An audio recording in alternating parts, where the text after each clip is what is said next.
Voici une vidéo synthétisant l'histoire littéraire et artistique consacrée au XVIe siècle. Que s'est-il passé au XVIe siècle?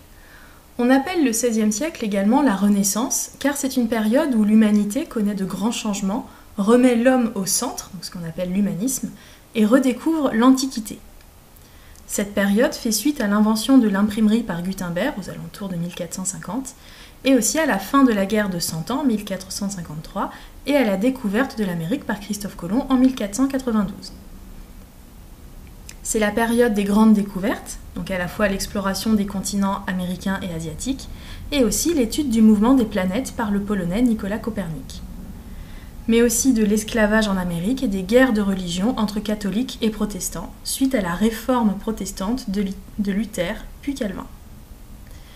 Quelques dates importantes du XVIe siècle. 1515-1547, c'est le règne de François Ier. 1539, édit de Villers-Cotterêts, donc c'est-à-dire un texte de loi qui établit le français comme la langue nationale, la langue officielle. 24 août 1572, c'est le massacre de la Saint-Barthélemy. Et 1598, l'édit de Nantes qui met fin aux guerres de religion. Les arts au XVIe siècle, commençons par l'architecture. Les châteaux forts du Moyen-Âge perdent de leur utilité à cause des progrès de l'artillerie. Et l'art gothique n'est plus du tout au goût du jour. La mode préfère la coupole et les décorations, les sculptures inspirées de l'Antiquité. Donc je t'ai mis en exemple le château de Chambord, dont l'architecte est Léonard de Vinci, et la basilique Saint-Pierre à Rome. La peinture sur toile remplace la peinture sur bois du Moyen-Âge et les règles de la perspective sont mieux maîtrisées. La peinture se trouve de nouveaux sujets, en plus de la religion, donc les portraits, les nus, les allégories, la mythologie, les paysages. Parmi les peintres célèbres du XVIe siècle, tu peux retenir le belge Pieter Bruegel l'Ancien, l'allemand Lucas Cranach l'Ancien, et également les italiens Raphaël, Léonard de Vinci, Giuseppe Arcimboldo, le Titien. Donc je t'ai mis des tableaux parmi les plus célèbres de Léonard de Vinci, Raphaël et Arcimboldo.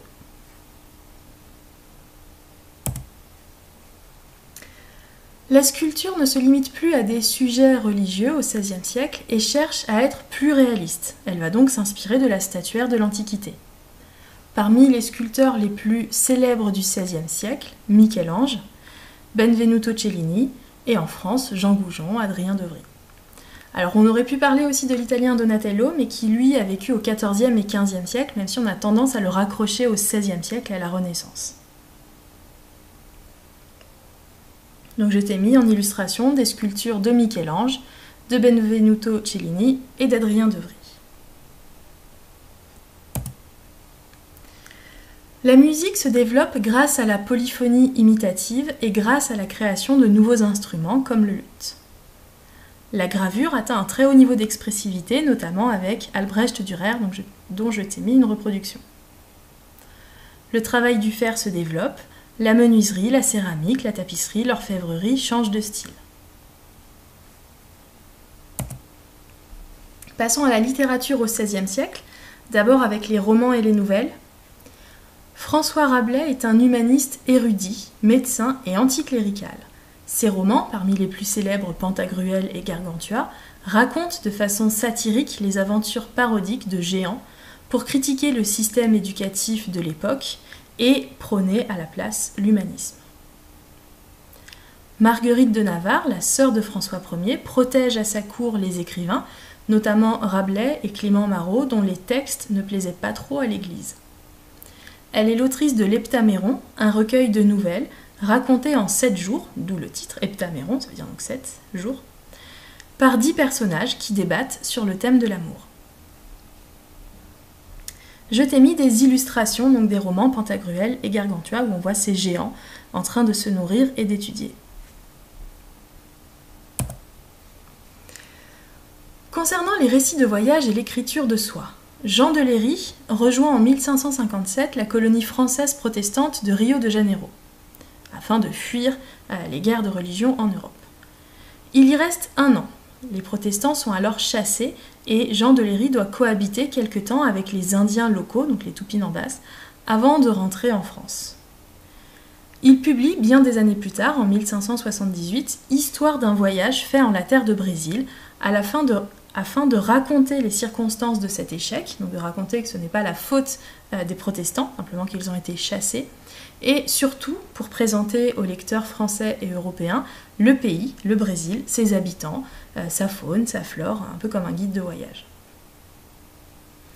Michel de Montaigne est un humaniste, un philosophe érudit, qui est l'auteur des Essais, donc des textes démarrés en 1572 et poursuivis jusqu'à sa mort. C'est un texte qui traite de tous les sujets, sans ordre apparent, et auquel il ajoute ses réflexions sur sa propre vie, où il nous fait des confidences, et sur l'humanité en général. Il est célèbre pour sa tolérance. Donc, parmi les citations des Essais, il y a « Chacun appelle barbarie ce qui n'est pas de son usage », ou encore « Le monde n'est que variété et dissemblance ». La poésie au XVIe siècle. La Pléiade est un groupe de poètes réunis autour de Pierre de Ronsard pour valoriser la langue française et l'emploi d'une nouvelle forme poétique, le sonnet.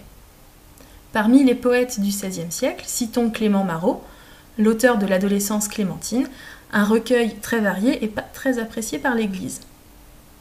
Joachim du Bellay, dont l'œuvre la plus célèbre est Les Regrets, un recueil de sonnets élégiaques et satiriques écrit pendant qu'il était à Rome. Il est aussi l'auteur de la défense et illustration de la langue française. Louise Labbé publie en 1555 ses œuvres qui regroupent ses sonnets, ses élégies et le débat de folie et d'amour. Pierre de Ronsard, qui a écrit aussi des textes engagés, est surtout connu pour sa poésie lyrique avec des recueils comme les Odes, les Amours. Ailleurs dans le monde, il faut que tu connaisses deux écrivains. L'anglais William Shakespeare est un poète et aussi un dramaturge. On lui doit les pièces de théâtre Richard III, Le songe d'une nuit d'été, Roméo et Juliette, Hamlet, Othello, Macbeth. En Espagne, on appelle le XVIe siècle le siècle d'or, donc qui va dépasser même jusqu'au XVIIe siècle. C'est une période de bouillonnement culturel où plusieurs arts comme la peinture, la sculpture, la musique connaissent un essor formidable. En littérature, il faut connaître Miguel de Cervantes, l'auteur de Don Quichotte, un roman de chevalerie parodique qui critique la société de l'époque.